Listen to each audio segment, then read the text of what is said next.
llegado el momento, es el tiempo perfecto para juntos fomentar el buen vivir.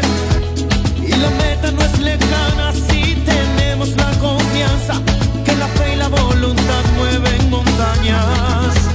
Es la hora del cambio, tu energía es tu aliado y la mano que te ayuda a resurgir. Porque en este movimiento la humildad es el secreto y el motor para emprender el porvenir.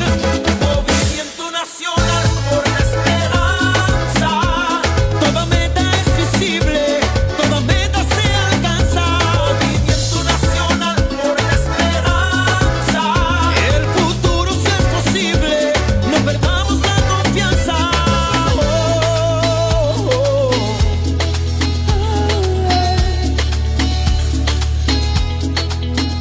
Porque en este movimiento la humildad es el secreto y el motor para emprender el porvenir.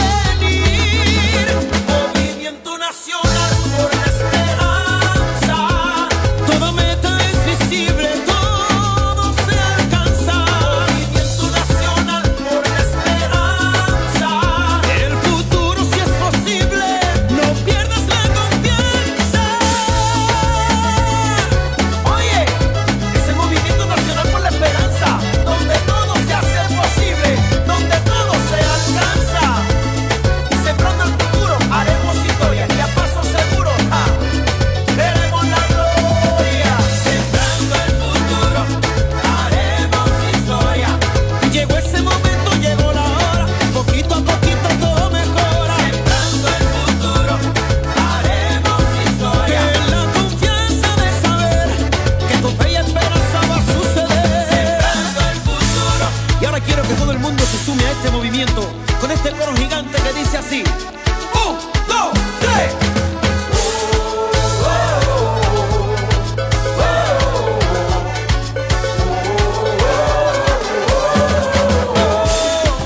No, no, no, no, no, no, no, no, no.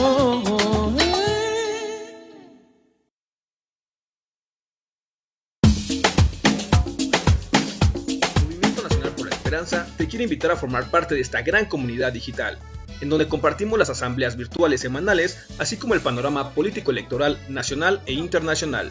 Para informarte de todo, lo único que tienes que hacer es seguir nuestras redes sociales, desde tu celular, tablet o computadora, con estos sencillos pasos. Ingresa a la plataforma de YouTube y en la barra del buscador escribe René Bejarano Martínez y así de fácil encontrarás nuestro canal. Una vez ahí, solo tienes que dar clic en el botón rojo que dice suscribirse y listo, ya eres parte de esta comunidad. Y recuerda activar la campanita en la opción que dice todas para que te llegue un aviso cada vez que subamos un nuevo video. Así de fácil, juntos estaremos construyendo esperanza por el buen vivir. Energía es tu aliado y la mano que te ayuda a resurgir. Movimiento Nacional por la Esperanza.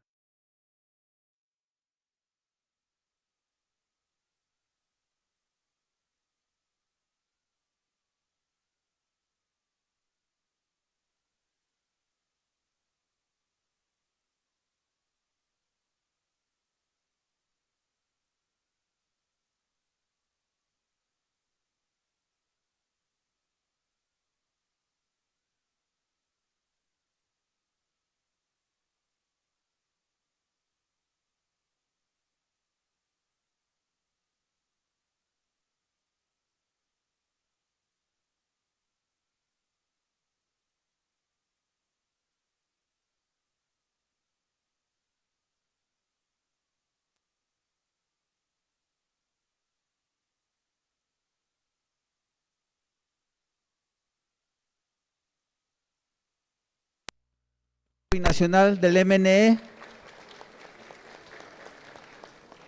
el concejal joven por la alcaldía Cuauhtémoc, Saúl Doroteo,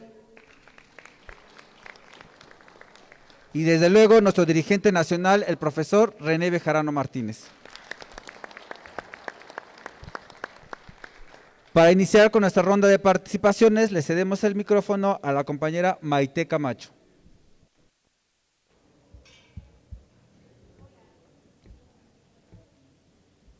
Hola. Hola, buenas noches a todas y todos. Como siempre es un honor y un privilegio poder acompañar a nuestro dirigente nacional en la asamblea y en el presidium. Muchas gracias, profesor.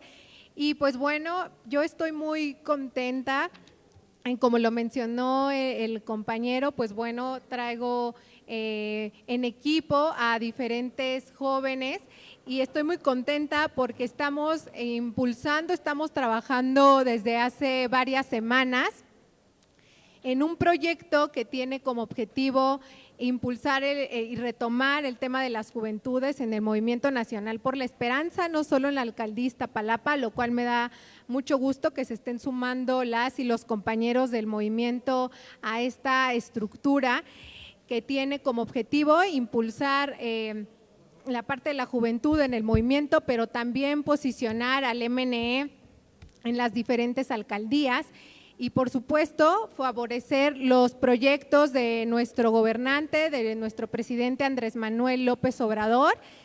Y pues bueno, yo le agradezco al profesor esta oportunidad y de verdad a quienes nos estén escuchando, las y los invito a sumarse. Ya estaremos dando noticias próximamente con la autorización de nuestro dirigente nacional para que se puedan sumar y pues muchas gracias por estar acompañándonos, por estar escuchando la asamblea.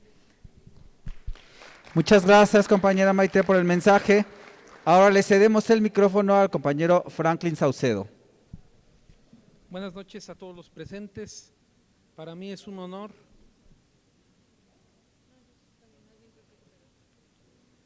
Buenas noches a todos los presentes, agradecerles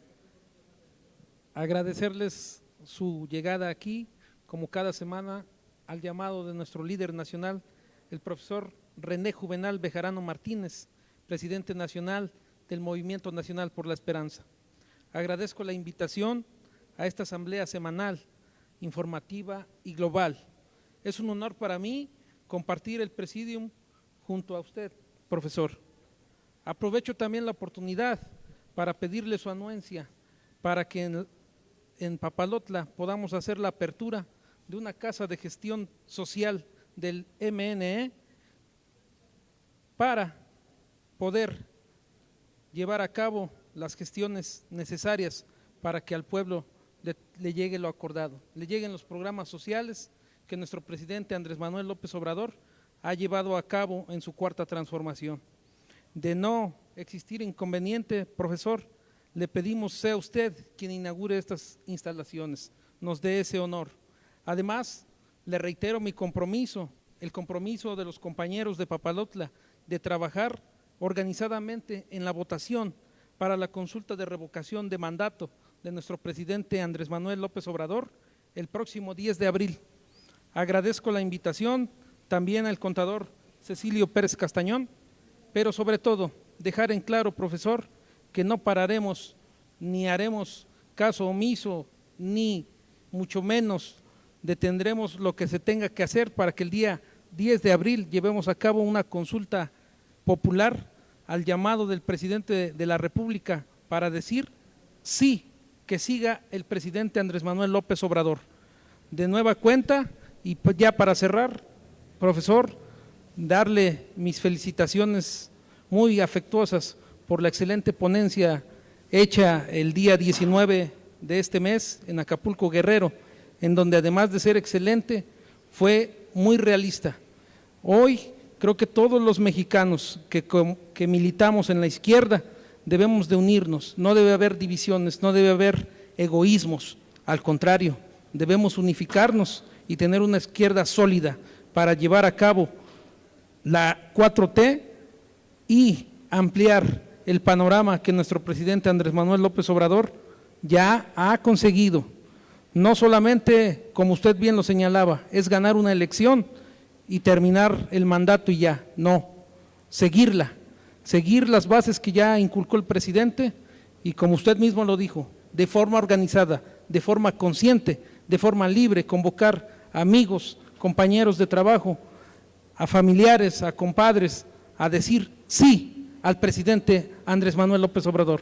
Un placer, profesor René Bejarano. Muchas gracias, compañero Franklin. Para continuar con nuestra ronda de participaciones, le cedemos el micrófono a la compañera América Paredes. Bueno, buenas noches, compañeros del Movimiento Nacional por la Esperanza. Es un placer estar aquí nuevamente con ustedes. Profesor René Bejarano, muchas gracias por la invitación. Recibo un cordial saludo del regidor Bernardo Cayetano Hernández, regidor en el municipio de Iguala de la Independencia. Coincidimos en lo que dice nuestro compañero, bien acertado. La unidad debe de estar en la izquierda para lograr consolidar la cuarta transformación. Profesor René Bejarano, nosotros estamos sumados al movimiento que usted encabeza, creemos en el MNE y en el buen vivir. Gracias, es un placer estar aquí. Muchas gracias, compañera América. Y en temas binacionales, le cedemos el micrófono a nuestra compañera María García. Compañeros, buenas noches, qué gusto de verlos a todos reunidos en esta asamblea semanal. Voy a recapitular un poco respecto al último logro que hemos tenido como migrantes. Nosotros solicitamos a Sedena la inclusión de un carro temático en el desfile del 20 de noviembre, solicitud que fue aceptada y volvimos a solicitar otra reunión de trabajo para que nosotros propongamos qué tema va a llevar ese carro, valga la redundancia, ese carro temático de mexicanos en el exterior. Solicitud que también ya fue aceptada, estamos esperando la fecha nada más para concurrir a esa reunión de trabajo. También les quiero informar que el 14 de febrero hubo un intento más en los Estados Unidos de un día sin migrantes. El resultado fue parcial, pero seguimos insistiendo, ya que nosotros desde el 2006 estamos con ese tema, un día sin migrantes, pero ya llegará el tiempo en que podamos hacerlo de forma más masiva. También les quiero informar que han venido compañeros. Nosotros ahorita como mexicanos en el exterior estamos emergiendo ya de forma más continua y más visible. Vinieron unos compañeros de Estados Unidos de diferentes organizaciones, entre ellas Jorge Mújica y otros compañeros, a presentar reformas dentro de la Cámara de Diputados para que nuestra posición dentro de las leyes mexicanas quede firme. Entonces está avanzando, son iniciativas, pero estamos avanzando y estamos emergiendo. También les quiero comentar un dato muy curioso que está ocurriendo en los Estados Unidos. Manifestaciones por nuestros derechos las hemos tenido desde hace 20, 30 años, pero ahorita está ocurriendo un fenómeno muy importante, que los jóvenes norteamericanos, hijos de padres indocumentados, se están manifestando. Esa es una cosa que no se había visto ni se había hecho. Y jóvenes norteamericanos, padres de indocumentados, luchando por una regularización migratoria dentro de los Estados Unidos. Como ven, vamos avanzando. También quiero mencionar que pues el trabajo apenas empieza y ya vemos un poco más de apoyo. Por ejemplo, en Estados Unidos los cubanos, que son una minoría en comparación de los mexicanos, tienen representación en las cámaras y nosotros como mexicanos no tenemos nada. Hemos tenido algunas esperanzas, pero no ha sido nada concreto. Alguien que luche por nuestros derechos en los Estados Unidos, pero ya se está abriendo la brecha y se están emergiendo liderazgos que en un momento dado pueden estar en las cámaras en los Estados Unidos representando nuestros derechos como mexicanos en el exterior.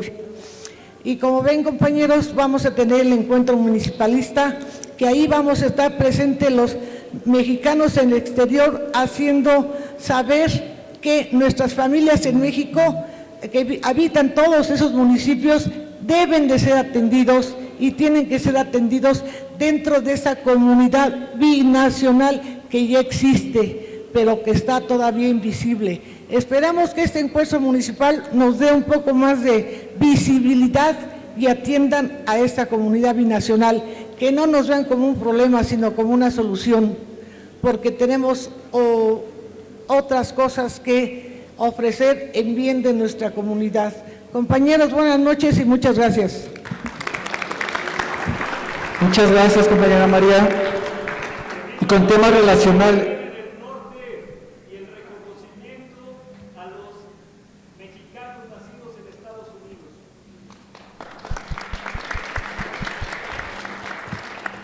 Continuando con los temas de la alcaldía Cuauhtémoc, el compañero Saúl Doroteo.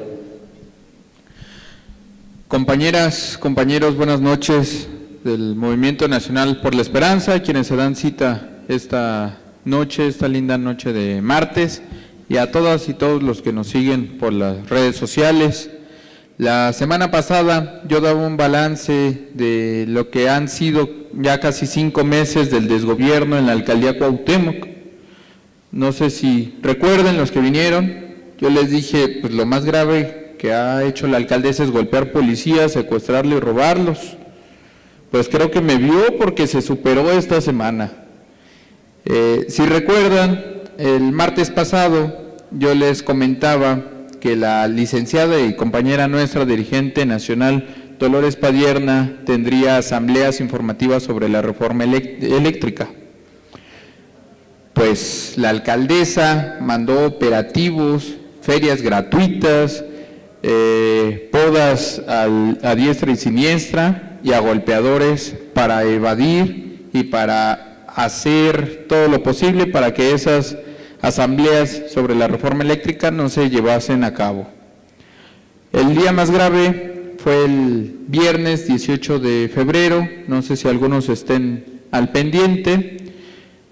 Ese día se celebraron 2 asambleas informativas, una en la colonia Roma y otra en los límites de la colonia Cuauhtémoc y San Rafael, a 5 minutos del Monumento a la Revolución, para que nos ubiquemos los que no conocen la Cuauhtémoc muy bien. En la colonia Roma, cuando llegamos a realizar la asamblea, pues da la casualidad que había 20 camiones dándole servicio al parque, a la Plaza Río de Janeiro, que eso pues nos incentiva para hacer asambleas todos los días, así la alcaldía trabajaría todos los días, ¿no? De ahí nos intentaron cercar, nosotros en un espacio que cada vez nos fuimos recorriendo más y más y más y más, tuvimos la asamblea exitosamente. De ahí nos fuimos al Jardín del Arte, mundialmente conocido, atrás del Monumento a la Madre, y ahí ya nos estaban esperando. Cerca de 50 funcionarios de la alcaldía Cuauhtémoc, entre nómina 8, personal de base, directores territoriales, jefes de unidad, estaban dándole mantenimiento al jardín, curiosamente, ¿no? A esa hora. Esto llevó a una confrontación. Nosotros dijimos, es nuestro derecho llevar a cabo las asambleas públicas porque es un espacio público. Empezaron los jaloneos, los insultos, las agresiones, hasta que un director territorial se le ocurre amagar a uno de nuestros compañeros con un machete. Y cuando pudo, a mí también me amenazó de muerte, a mí y a mi familia. Acto seguido, nosotros mandamos llamar a elementos de seguridad. Estos elementos llegaron, los señalamos y en cuanto señalamos a los funcionarios que nos agredieron, se echan a correr. Desató una persecución en la colonia San Rafael, que cuando se vieron entrevistados por los elementos de seguridad, me acusaron de robarme un teléfono celular y de golpear a una funcionaria embarazada de 5 meses. Afortunadamente hubo compañeras y compañeros que estuvieron grabando todo, desde que llegamos e intentamos colocar las sillas hasta que a mí me intentan arrestar por indicaciones de la alcaldesa. Fui privado de la libertad por cerca de 15 minutos, al no haber acusación alguna me dejaron en libertad y resultó que la chica agraviada llegó 1 hora al hospital en silla de ruedas. Todos empezaron a dudar, ¿no?, qué había pasado, pero da la casualidad que a nosotros nos llegan unos videos en donde está esa misma persona, quien me acusa de haberla golpeado, corriendo, correteando policías y golpeando policías, 40 minutos después de todo este conflicto. Entonces, no cabe duda, y a eso nos tiene acostumbrados a la alcaldesa, a realizar montajes. Ya no va a ser Lady Metralletas, Lady Alfombra Roja, ahora es Lady Montajes. Porque ahora resulta que ellos avientan la piedra y cuando llega la seguridad, pues son a los que les aventaron la piedra. Afortunadamente ya hemos tenido el contacto con las autoridades competentes y esto lo expongo aquí, lo aclaro ante esta asamblea con el permiso también del profesor René Bejarano, porque la alcaldía ya me denunció públicamente. Está bien, que presenten evidencia. A mí cuando me manden llamar, yo me voy a presentar en tiempo y forma, porque a diferencia de la alcaldesa, yo estoy tranquilo porque yo estoy seguro que no hice absolutamente nada. En otro tema, la investigación de la Fiscalía General de la República va avanzando respecto al tema que les comentaba, de que la alcaldesa secuestró, robó y golpeó a 2 mandos de la policía de la Secretaría de Seguridad Ciudadana. En esta semana acudiremos los concejales a la Fiscalía para ver cuál es el estatus de la carpeta de investigación. Y en cuanto tengamos un avance, créanme que lo vamos a hacer público, porque ya no podemos aguantar un desgobierno en la capital de nuestro país, que es la Alcaldía Cuauhtémoc. Muchas gracias. Muchas gracias, Saúl. En una de esas se quedan sin alcaldesa antes de tiempo. Y recordarles que hay una actividad el día 5 de marzo, donde el Movimiento Nacional por la Esperanza y la Asociación de Mujeres Organizadas, MNE, estarán participando en la concentración masiva que se realizará a las 10:30 de la mañana en el Monumento a la Revolución, en donde convocan todas las gobernadoras de la Cuarta Transformación. Y ahora, en asuntos internacionales, le cedemos el micrófono a la compañera Itzel Ortega desde Tláhuac. Hola compañeros y compañeras, muy buenas noches. Me da mucho gusto poderlos saludar otro martes en nuestra asamblea semanal. Y pues bueno, hoy quiero compartirles una noticia que sin duda me alegra a mí como mujer y estoy segura a todas las compañeras que están en esta reunión, ya sea presencial o virtualmente. Y es que el día de ayer la Corte Constitucional de Colombia aprobó por fin la despenalización del aborto en ese país hasta las 24 semanas de gestación. Esta noticia convierte a ese país, convierte a Colombia en uno de los países con mayor flexibilidad de Latinoamérica en lo que se refiere a la interrupción voluntaria del embarazo y se une a esta oleada de países como Argentina, Cuba y más recientemente Uruguay, en donde también ya es legal la interrupción del embarazo con un límite de tiempo. El siguiente paso en ese país, ya después de este anuncio de la Corte Constitucional, pues es la legislación. Es decir, la Corte dijo que el nuevo Congreso tendrá que formular una política pública totalmente integral, es decir, que abarque todos los ámbitos posibles del tema para que entonces ya se amplíe el margen en ámbitos de protección para la dignidad y los derechos de las mujeres gestantes. Esta fue la indicación que dio el tribunal, esto es lo que continúa y lo importante es en el contexto político que se da esta decisión. Y es que en ese país pues se van a elegir a nuevos congresistas el 13 de marzo y también va a haber cambio presidencial el 29 de mayo.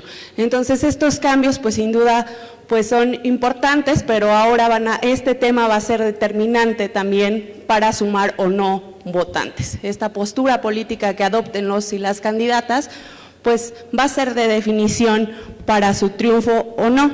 Y desafortunadamente pues muchas otras veces ya se había discutido en el Legislativo de Colombia este tema, se había debatido muchísimo, sin embargo, pues por la gran polémica que suscita el tema, pues no había trascendido. Sin embargo, pues repito, con esta orden, pues ya tendrá que haber un debate más serio y profundo, obligado incluso.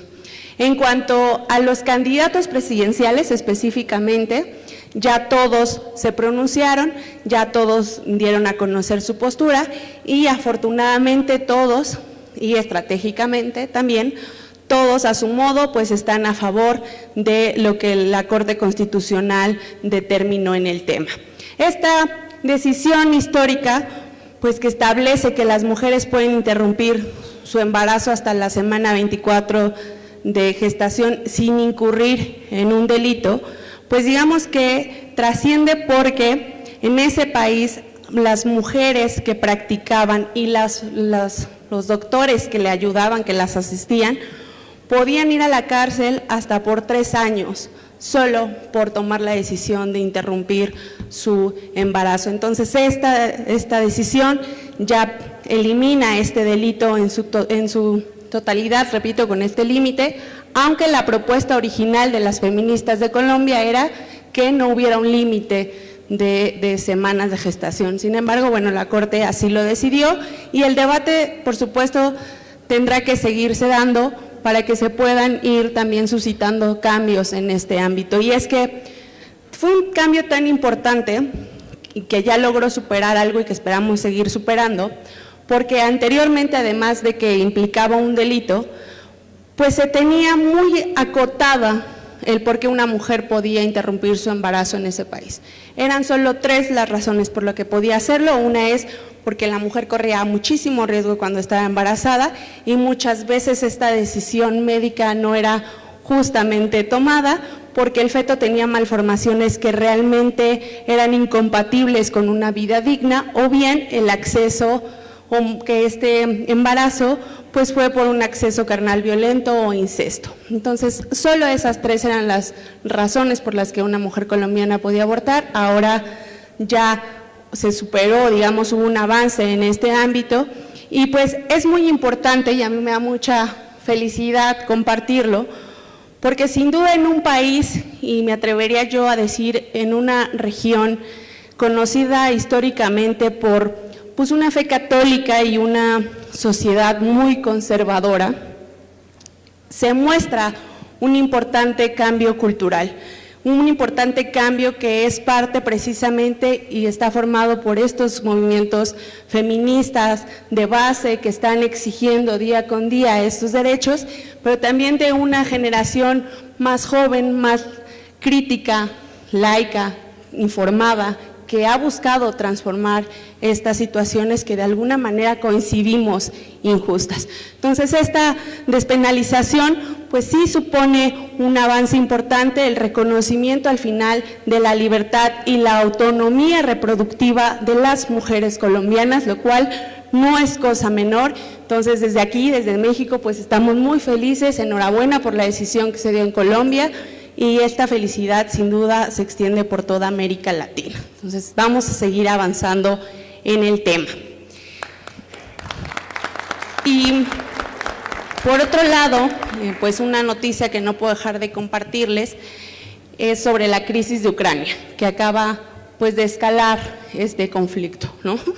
Y es que precisamente el día de ayer el presidente ruso, Vladimir Putin, ya reconoció de manera oficial la independencia de Donetsk y Lugansk, que son 2 regiones que se ubican en el este del país en conflicto, Ucrania, y cuya población en ambas regiones es mayoritariamente rusa, es decir, hay una conexión histórica y cultural entre Rusia y esas 2 regiones que pues ya tendremos tiempo de explicar. Y bueno, para conocer un poco del contexto de estas 2 regiones, ya desde el año 2015 existían guerrilleros prorrusos, precisamente que buscaban un acercamiento más con Rusia que con algún otro país de la Unión Europea, han reclamado el control de estas 2 regiones e incluso ya habían logrado a través de pues sí, confrontaciones políticas y territoriales, de hacerse del control de algunas ciudades de estas 2 provincias. El conflicto entre este grupo de rebeldes y el gobierno de Ucrania, pues digamos que estos últimos días, que hemos visto mucho en las noticias, se intensificó porque pues ya había enfrentamientos y bombardeos a lo largo de todas estas dos regiones. Como era de suponerse, pues Rusia iba a aprovechar, digamos, esta confrontación para intervenir a favor de estas guerrillas prorrusas y entonces, pues, jalar el conflicto a su beneficio. Y fue así, ocurrió el día de ayer, en un mensaje televisado, ya el presidente anunció que oficialmente iban a reconocer la independencia de estas dos provincias y aunque esta decisión aún tiene que pasar por el Congreso de ese país, pues digamos que se da casi por determinado que se aprobará y así será y trascenderá este reconocimiento. ¿Qué es lo que pasa? Pues que al reconocer estos dos territorios como naciones totalmente independientes y soberanas y aliadas además, pues Rusia ya puede movilizar dentro de estos países tropas militares. Y bueno, esto porque pues a ojos de Rusia, pues esas dos naciones nuevas que ya reconoció, pues ya no son Ucrania, entonces ya no están dentro de este conflicto y de esta disputa internacional. Entonces, bueno, esta es una táctica de Vladimir Putin que desafortunadamente también no es la primera vez que aplica, ya había usado anteriormente en otros conflictos esa táctica, igual ya habrá mucho tiempo para explicar y contar ese otro tema, porque si no nos llevaríamos aquí toda la noche. Pero entonces, bueno, el gobierno pues sí, haciendo uso de esta táctica, ya envió tropas a estas dos provincias con el propósito, y cito lo que dijo el presidente ruso, de mantener la paz y el orden social. Y el punto es que apenas se hizo pública esta noticia, apenas se dio a conocer el mensaje televisado, pues la Organización del Tratado del Atlántico Norte, conocido como la OTAN por sus siglas, que aquí hago un paréntesis para los que no tenemos claro, la OTAN es una alianza tal cual militar, intergubernamental, que fue fundada al término de la Segunda Guerra Mundial. Entonces, este grupo de países, pues lo que hicieron fue protestar en contra de la decisión de Rusia y precisamente, pues, el gobierno de Estados Unidos, que es quien encabeza esta alianza, ya impuso, pues, sus conocidas sanciones en contra de Rusia, sanciones principalmente económicas, ¿no? Una de ellas es bloquear los activos rusos que tienen los bancos que están en Estados Unidos, en fin, hay cosas que ya hemos visto que hace Estados Unidos con muchos otros países. Y bueno, a pesar de que todo esto podría ser considerado pues casi una invasión, no parece ciertamente haber todavía ningún indicio de que la OTAN o el propio gobierno de Ucrania pues ya busquen un conflicto bélico con Rusia, que ya busquen iniciar una guerra armada con Rusia. Esto porque no es cualquier cosa, no implica pues esta guerra de cuerpo a cuerpo, sino ya estamos hablando de magnitudes que creo que humanamente para nadie es concebible. Y bueno, mientras tanto, en estas dos provincias, podemos ver también que esta población que es mayoritariamente rusa, pues más bien está, digamos, celebrando esta decisión que ha tomado Putin. Por supuesto, no puedo negar que también hay descontento, pero pues ahí es una cuestión interna, digámoslo así. Y repito, sin embargo, con toda esta situación que ahora es más tensa y que esperemos ya no lo sea más, que aquí se quede, que ya no escale nada, pues ciertamente la solución política y diplomática que se ha estado tratando de dar a la situación, pues se complica más, se vuelve cada vez más lejana, incluso ahora quien se atreva a decir que se va a ir allá a ser mediador diplomático, pues que lo bendigan y que le deseamos mucha suerte porque no es cosa complicada, pero ciertamente Rusia ya dio un paso y a partir de ahora cualquier paso, cualquier acción, cualquier reacción poco meditada que pueda dar la OTAN, los países de la OTAN o Ucrania misma, pues sin duda va a ser importante para poder solucionar o cómo se va a solucionar este conflicto. Entonces hay que estar muy atentos y atentas de qué es lo que siga pasando sin también caer en la paranoia que muchos medios nos están también queriendo y provocando, ¿no? Entonces vamos a darle seguimiento y pues bueno, agradezco muchísimo su atención de cada una y uno de ustedes. Muchas gracias, Itzel, por este panorama internacional. Recordarles a todos nuestras presidentas municipales y presidentes municipales, síndicos y síndicas, regidores y regidoras, del evento que se realizará el 6 de marzo, el encuentro municipalista encabezado por nuestra dirigente nacional, la licenciada Dolores Padierna Luna, en el World Trade Center de la Ciudad de México a las 11 de la mañana. Por allá nos vemos. Para continuar con la asamblea, le cedemos el micrófono a nuestro dirigente nacional, al profesor René Bejarano Martínez. Buenas noches, compañeras, compañeros.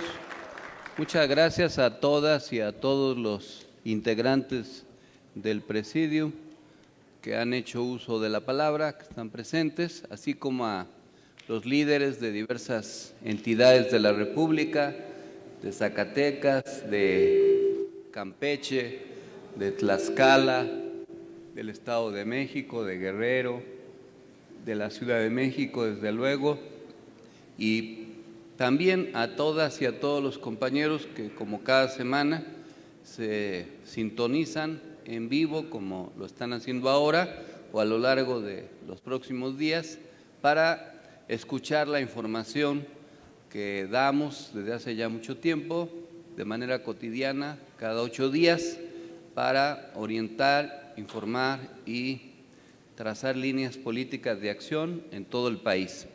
Estamos en la Asamblea Semanal del Movimiento Nacional por la Esperanza, correspondiente al martes 22 de febrero del año 2022.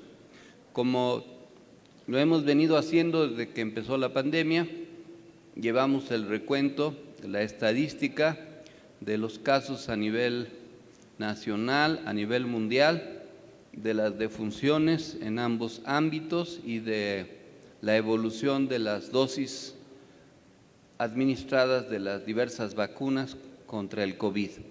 A nivel mundial se reconoce ya más de 422 millones de casos. En México estamos por llegar a 5,5 millones de casos de personas contagiadas. En términos de defunciones reconocidas por esta causa, en el mundo se va a alcanzar la cifra de 6 millones, en México de 315,000, casi 316,000 defunciones. Y dosis administradas en todo el mundo son 10,402,797,570 dosis administradas en todo el mundo de las diversas marcas de vacunas proporcionadas por los diversos laboratorios. El seguimiento del promedio de casos por semana indica, como lo veníamos señalando anteriormente, un decrecimiento del ritmo de contagios, como se puede observar claramente en la gráfica que estamos proyectando. Es por semana esta graficación en barras. No siempre es bueno hacerlo diario porque por la manera en que se notifican los casos, a principios de semana hay muy pocos porque las instituciones de salud reportan hasta el martes, miércoles o jueves los casos del fin de semana, pero medirlo por semana es más seguro y como ven hay una disminución de casos promedio por semana epidemiológica, lo cual también se refleja en el decrecimiento de total de personas hospitalizadas, de camas ocupadas y camas con ventilador. En los 3 casos también se observa una tendencia decreciente en el país y también se observa que sigue disminuyendo la mortalidad por semana epidemiológica, lo que no quiere decir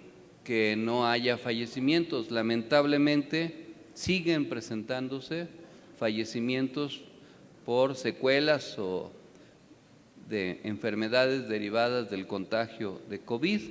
Por eso mismo es importante seguirse vacunando, seguir conservando las medidas de higiene y de contingencia sanitaria que todos debemos observar para asegurar que la cuarta oleada no haga estragos. Esperemos que esta tendencia se consolide, pero si ustedes ven, todavía no estamos al nivel más bajo de la tercera o segunda oleada. Todavía estamos por arriba de los niveles más bajos de mortalidad de la segunda y tercera oleada. Es decir que estamos todavía en una situación crítica y no debemos acostumbrarnos a ver como normal algo que a todas luces no lo es.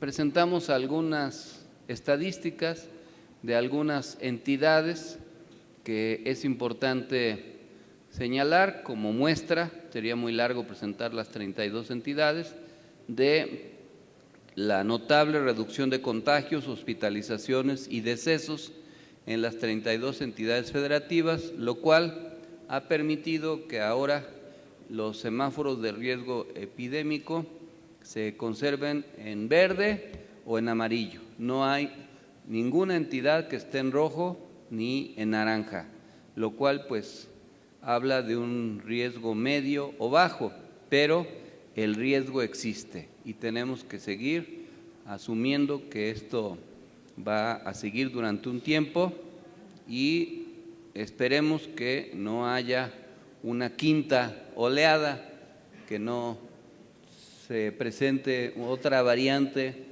del virus que nos lleve a una nueva quinta oleada. Ojalá estemos ya alcanzando la inmunización de rebaño que permita que, aunque el virus exista con variantes diversas, todos ya tengamos un sistema inmunológico fortalecido que impida que nos contagiemos, o si lo hacemos, pues como sucede ya en muchos casos, si hay contagio, no tenga mayores consecuencias. Ojalá así sea, pero todavía no hay que bajar la guardia. Con respecto a los temas de la semana, se presentó una reforma a la Ley General de Partidos Políticos. La Cámara de Diputados aprobó con los votos de Morena, del PRI, del PT y del PBM una reforma a la Ley General de Partidos Políticos para que estos puedan reintegrar en cualquier momento y sin autorización del INE parte de sus prerrogativas y que esos fondos se utilicen preferentemente en temas de educación, salud o para resarcir daños causados por desastres naturales. Esta es una iniciativa que presentó Morena porque, como saben, Morena decidió regresar la mitad de las prerrogativas legales, pero no lo había podido hacer porque el INE no lo aceptó, o bien el riesgo es que el INE tomara esas prerrogativas y las reasignara para sus propios gastos, lo cual, pues como ya sabemos, iba a engordar los beneficios indebidos de la burocracia dorada de ese instituto. Ahora, en cuanto esto ya sea promulgado como ley, pues se va a poder regresar ese recurso con destinos de carácter social. Hay que señalar que Morena es el único partido que ha decidido hacer esto y también se ha argumentado que las prerrogativas que reciben los partidos políticos a nivel nacional son excesivas y que bien le haría al país que no se gastara tanto dinero en los partidos políticos. Por otra parte, la Suprema Corte de Justicia de la Nación ampara a comunidades indígenas contra concesiones mineras. La primera sala de la Suprema Corte de Justicia de la Nación resolvió que las autoridades mexicanas están obligadas a hacer efectivo el derecho a la consulta previa, libre e informada de los pueblos indígenas cuando se emitan títulos de concesión minera que afecten su territorio.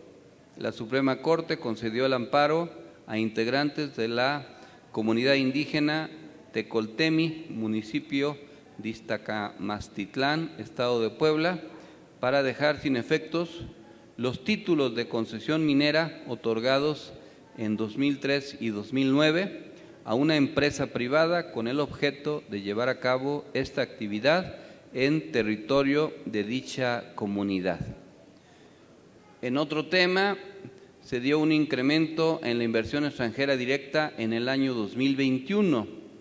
De manera preliminar, la inversión extranjera directa que captó México ascendió a 31.612 millones de dólares, cifra 8.2% superior si se compara con los 29.079 millones de dólares reportados en primera instancia para 2020, reveló la Secretaría de Economía. Esta es una noticia importante porque a pesar de todas las dificultades y ataques, México sigue siendo una economía abierta a la posibilidad de inversión extranjera para generar empleos.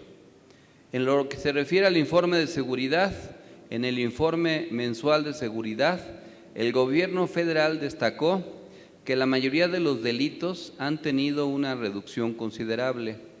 Incidencia delictiva del fuero federal, menos 41.37% desde el inicio de la administración. El homicidio doloso, menos 14.4% en los últimos 9 meses, y enero es el mes más bajo en los últimos 5 años. Sobre la incidencia delictiva del fuero común, todos los delitos están a la baja. Feminicidios, menos 32%, esto con respecto al máximo histórico, donde se llevan 5 meses a la baja.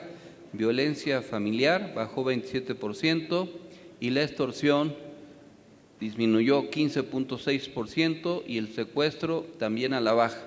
Hay que agregar aquí también el robo de combustible, mejor conocido como huachicoleo, que decayó en más del 90%.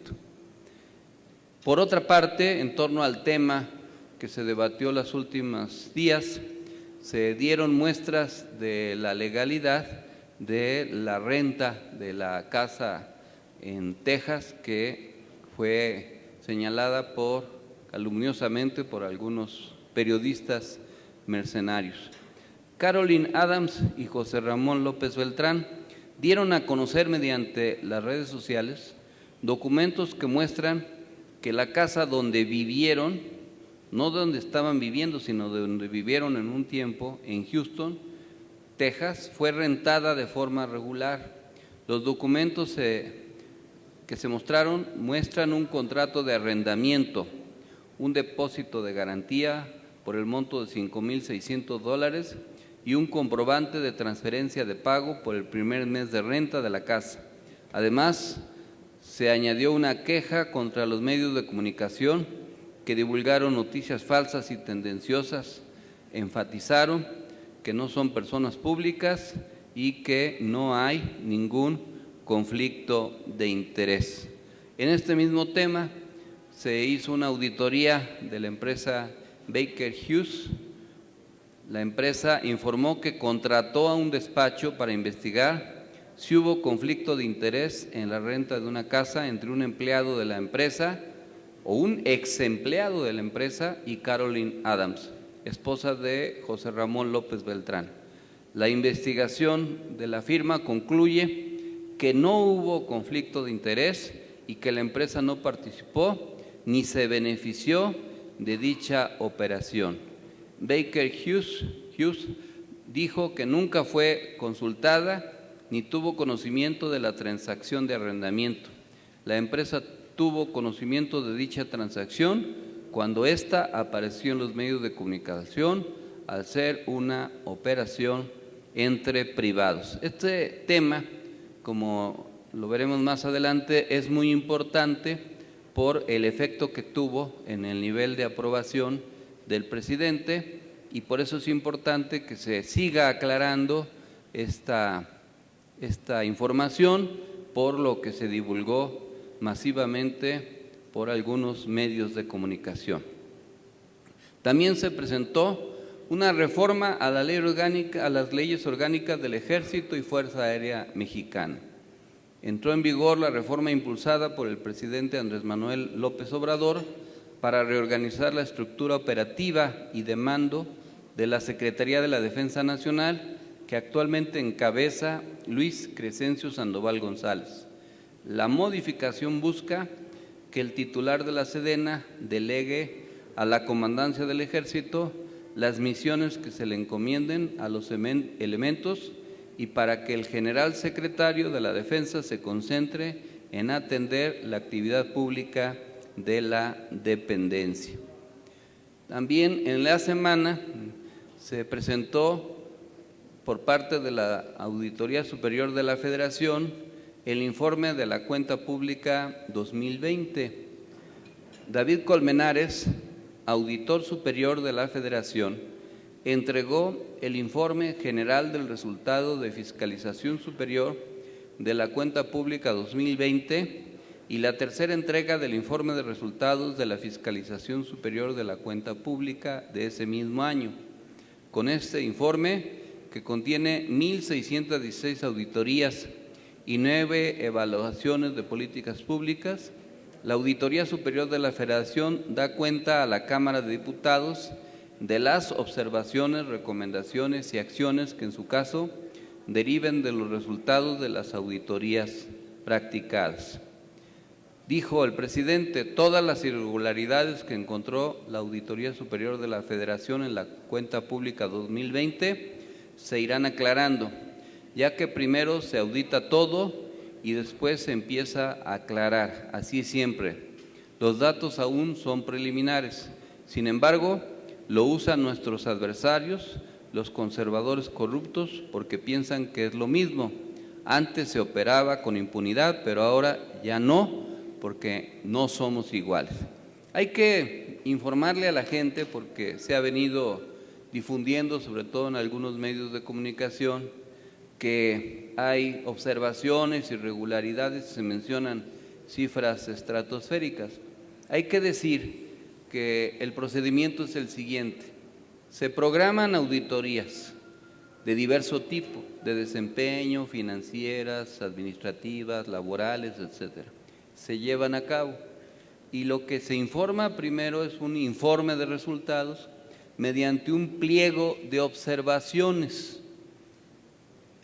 Se maximiza, se exagera esto, pero por ejemplo, algunas de las observaciones, si se manejan en millones de pesos, se pueden decir son 100 millones, 200 millones, etcétera, pero el porcentaje con respecto al presupuesto ejercido a veces es mínimo. Por ejemplo, en el aeropuerto Felipe Ángeles, que está por entregarse, hay observaciones, pero es menos del 1% de lo ejercido, lo que se observa.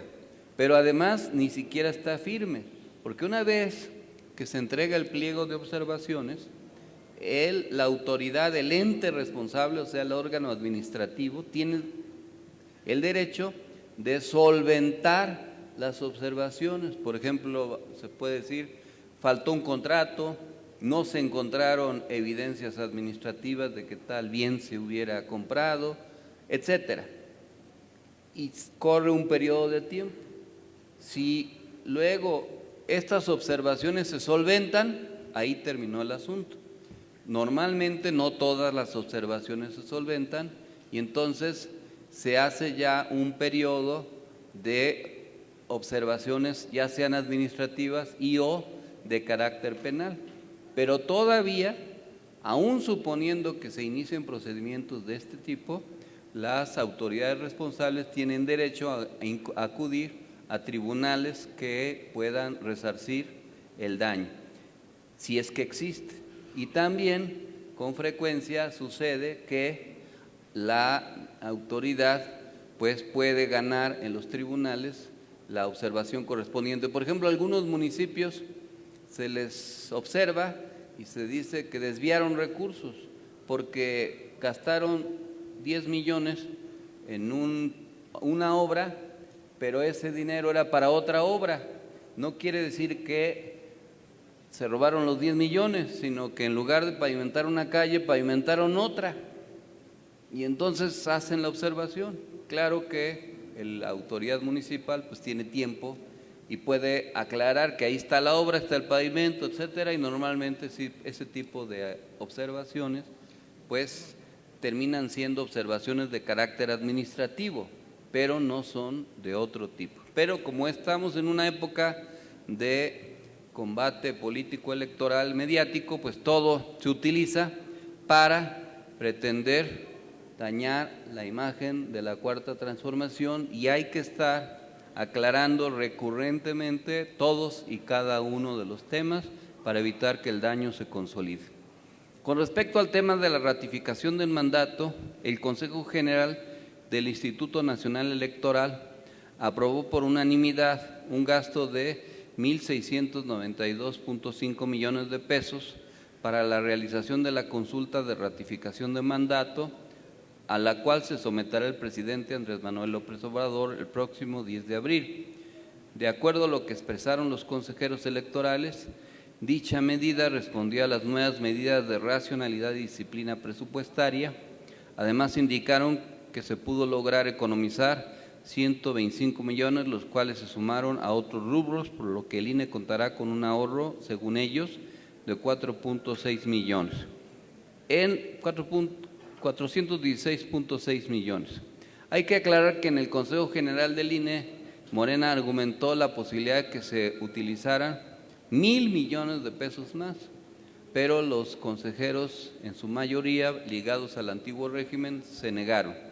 Y claro, castigan la instalación de casillas, porque de 160,000 casillas que debían instalarse, solo se van a instalar un poco más de 57,000, y esto pues desde luego va a tener una repercusión en la afluencia de votantes, porque habrá muchos votantes que tendrán que trasladarse durante horas para poder ir a sufragar, y claro que eso va a mermar el porcentaje de participación.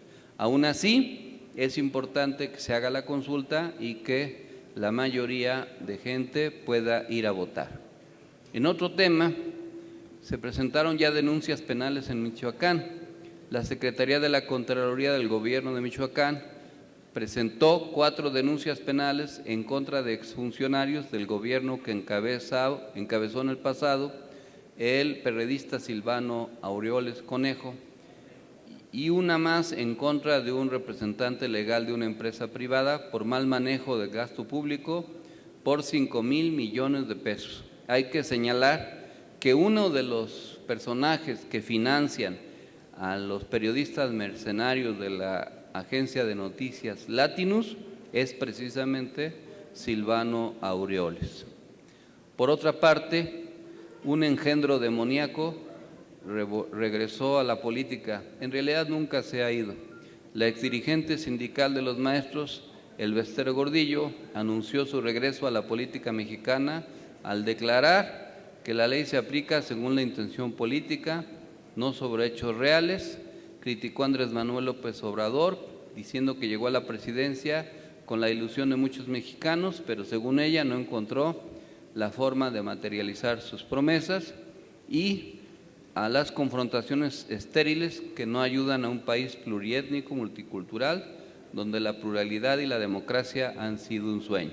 Lo cierto es que Elbester Gordillo está molesta porque pretendía revivir el negocio lucrativo que tuvo durante mucho tiempo a través del partido PANAL, y que quería revivir a través de redes sociales progresistas, y al no obtener el registro muestra su inconformidad. Pero además, como sabemos, Elbester Gordillo nunca ha aclarado el destino de las cuotas de los maestros que durante muchos años usufructuó, y tampoco ha rendido cuentas, entre otros crímenes, del asesinato de Misael Núñez Acosta, dirigente del movimiento magisterial en la sección 36 del Valle de México, integrante de la Coordinadora Nacional de Trabajadores de la Educación. El juez del Reino Unido, en otra noticia, aprobó la extradición a México de Karime Macías, ex primera dama de Veracruz, por presunto fraude en el DIF del Estado durante el gobierno de su ex esposo Javier Duarte. La Fiscalía General de la República dijo: el gobierno de la Gran Bretaña le dio la razón a la FGR y a las pruebas que aportó y la declaró extraditable. Ahora esta persona tiene 30 días para apelar a la decisión de las Cortes inglesas. La FGR continuará atendiendo este proceso en Inglaterra. Por otra parte, el presidente Andrés Manuel López Obrador puso un ultimátum al gobierno de Estados Unidos para que responda o suspenda de los apoyos que está dando a organizaciones civiles opositoras a la Cuarta Transformación. Dijo el presidente: es una demanda que tenemos pendiente y estamos solicitando al gobierno que ya no esté financiando grupos que actúan de manera abierta contra un gobierno legalmente constituido, porque es injerencista y viola la soberanía. Es vergonzoso meterse en la política de otro país. Pues eso no es nuevo en Estados Unidos. Desde siempre ese gobierno ha intervenido de manera diversa en la vida política de otros países y mucho lo hacen a través de fundaciones o asociaciones civiles para financiar incluso golpes de Estado. Eso mismo se hizo, por ejemplo, en Bolivia y en otros lugares para financiar grupos golpistas de diverso tipo y dañar a gobiernos legítimamente constituidos. Y mucho de eso se hace a través de la Organización de Estados Americanos. Por eso se pregunta uno que en dónde no hay golpes de Estados, pues en Estados Unidos, porque ahí está la OEA. Es el único lugar donde no hay conspiración contra gobiernos legalmente constituidos, porque la OEA está financiada y promovida justo por Estados Unidos. Ya Itzel comentó la aprobación de la despenalización del aborto en Colombia, lo cual es importante y tendrá que ver con el próximo proceso electoral en aquel país, en donde hasta ahora la izquierda va encabezando en las encuestas. También ya Itzel hizo comentarios acerca de la situación en Ucrania y el devenir posible de un conflicto armado en aquella región del mundo. Les mandamos, como cada semana, el cuadro de los actores y hechos que abonan o restan a la simpatía y al apoyo a la Cuarta Transformación. Hay que señalar que hubo un decrecimiento en esta última semana de la aprobación del presidente Andrés Manuel López Obrador. Esto principalmente por el efecto mediático que se dio del montaje de la casa en Houston, Texas, y todo lo que se dijo al respecto. ¿Qué tenemos que hacer? Ya se ha desmentido, pero ahora tenemos que replicar, porque la táctica que usan nuestros adversarios es acusar falsamente, y ya que se aclara, entonces no lo difunden. Por ejemplo, se dijo que era una casa propiedad de ellos. No es cierto, no es propiedad de ellos. Segundo, se dijo que había conflicto de interés y que era a cambio de canonjías en los negocios en Pemex. Se aclaró que no hubo tales, que no hubo canonjías. Tercero, se planteó que era una casa rentada, que se rentó.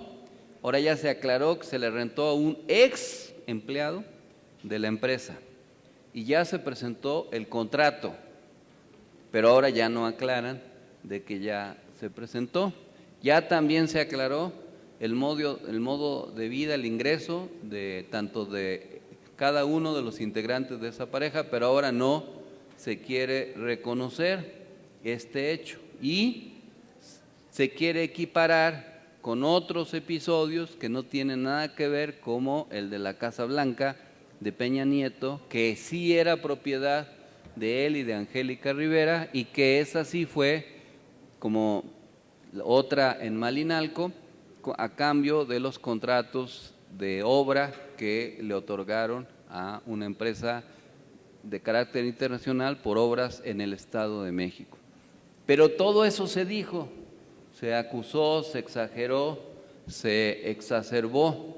¿Qué tenemos que hacer? Aclarar insistentemente en las redes sociales, porque también ya se desnudó que, por ejemplo, tan solo en redes sociales para atacar a Andrés Manuel y a Claudia Sheinbaum se invierte alrededor de 7 millones semanales en pautas para difundir noticias falsas o ataques al proyecto de la Cuarta Transformación. Y también ya se denunció las cuantiosas sumas de dinero que recibe los periodistas mercenarios que, por ejemplo, no han querido aceptar que se dé a conocer cuánto ganan y tampoco quieren transparentar quién financia a esos medios, que a todas luces ha trascendido, son adversarios de la Cuarta Transformación, algunos de ellos afectados por las decisiones del gobierno en materia de salud, porque uno de los empresarios que más le vendía al gobierno de Peña Nieto es el hijo de Roberto Madrazo, y que al no seguir vendiendo es uno de los financiadores de la agencia de noticias Latinos. Todo esto hay que explicarlo, hay que insistir, hay que regresar y comentar, porque como se ha dicho muchas veces, una mentira que se repite muchas veces tiende a convertirse en verdad. Y hasta cínicos son, como sucedió con lo que se exhibió del periodista mercenario Carlos Alasraqui, que salió ahí declarando que la táctica que había que usar era decir mentiras de Morena, que había que repetirlas. Hay que decir que Alasraqui, por ejemplo, es aviador en la alcaldía Cuauhtémoc de la Ciudad de México, y así podemos estar insistiendo no solo entre nosotros, sino ante la gente, explicar paulatinamente cada tema, y así muchos. Esto mismo hay que hacerlo, por ejemplo, en el tema de la industria eléctrica, porque se hizo el Parlamento abierto, por ejemplo, se invita a empresarios, a actores políticos, pero llama la atención que los que pagan campañas en contra de la reforma eléctrica, como Iberdrola, no se quisieron presentar a dar su opinión en el Parlamento abierto, y así otros actores que sí pagan campañas para decir mentiras en los medios y en las redes sociales.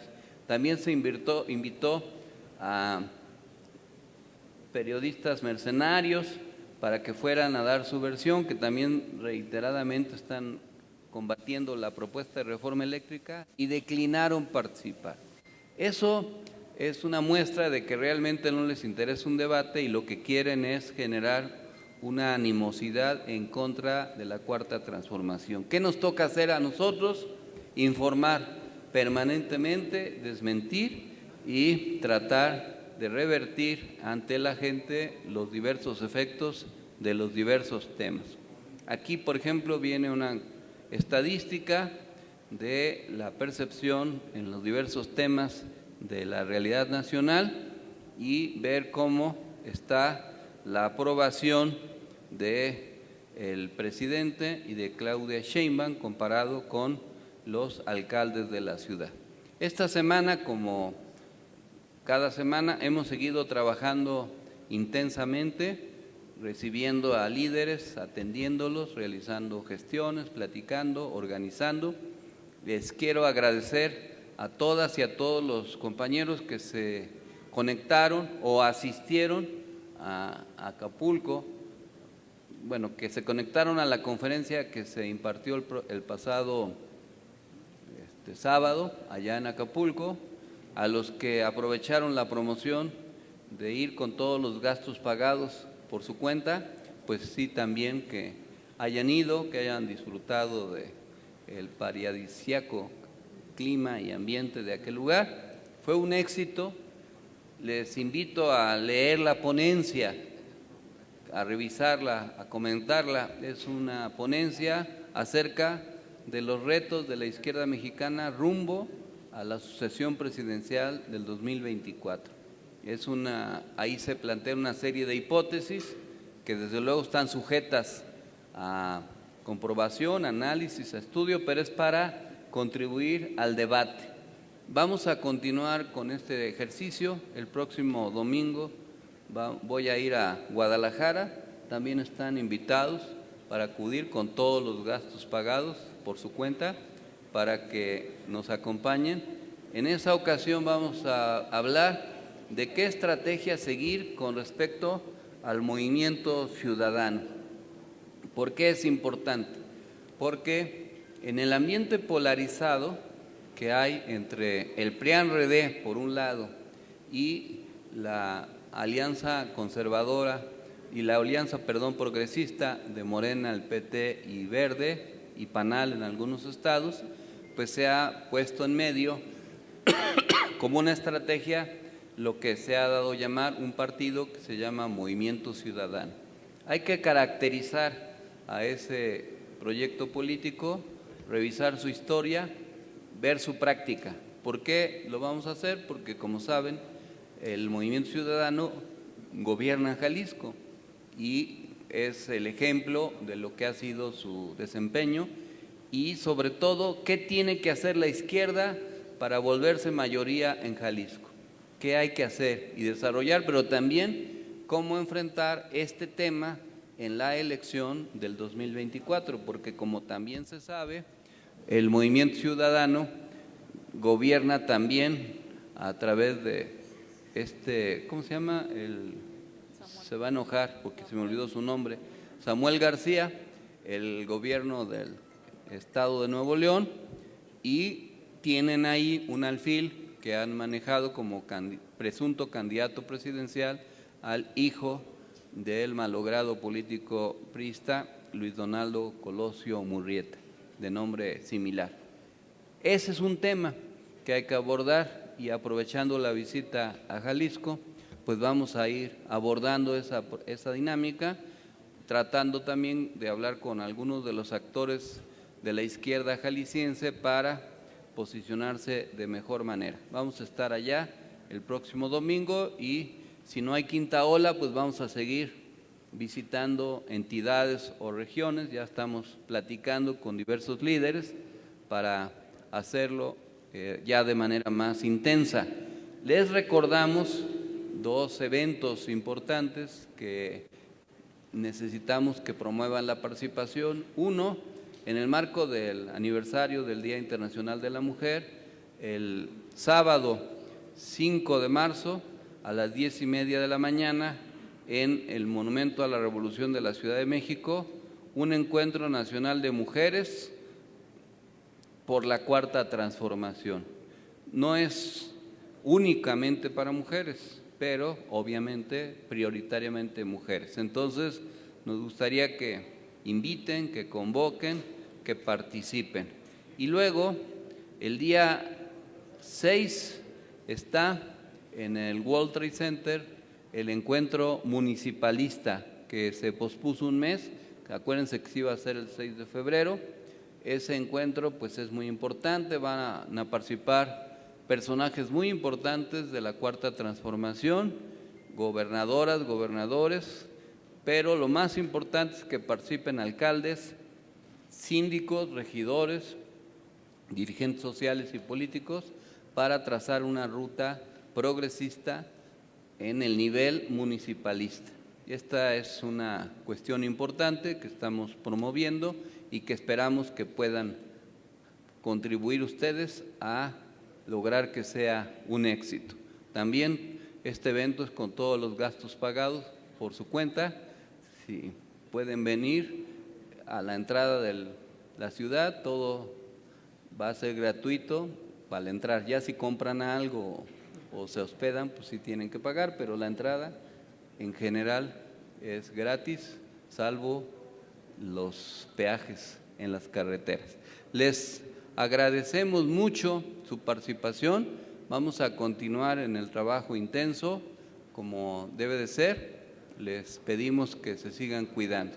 Finalmente, quiero plantear una condolencia para una querida compañera, Marcela Cifuentes, dirigente importante de nuestro movimiento en San Luis Potosí, que desde hace ya algún tiempo venía enfrentando una grave enfermedad y que no fue posible que la pudiera superar. Le enviamos a sus amigos, conocidos, familiares, compañeros, un abrazo fraternal, afectuoso, solidario por esta pérdida. La verdad la estimamos bastante, ella fue un baluarte muy importante del movimiento allá en San Luis Potosí, la vamos a extrañar. Vamos a seguir adelante. Que viva la nueva esperanza por el buen vivir. Muchas gracias, compañeras y compañeros. Para concluir nuestra asamblea semanal, nos ponemos de pie para poder entonar nuestro himno nacional mexicano.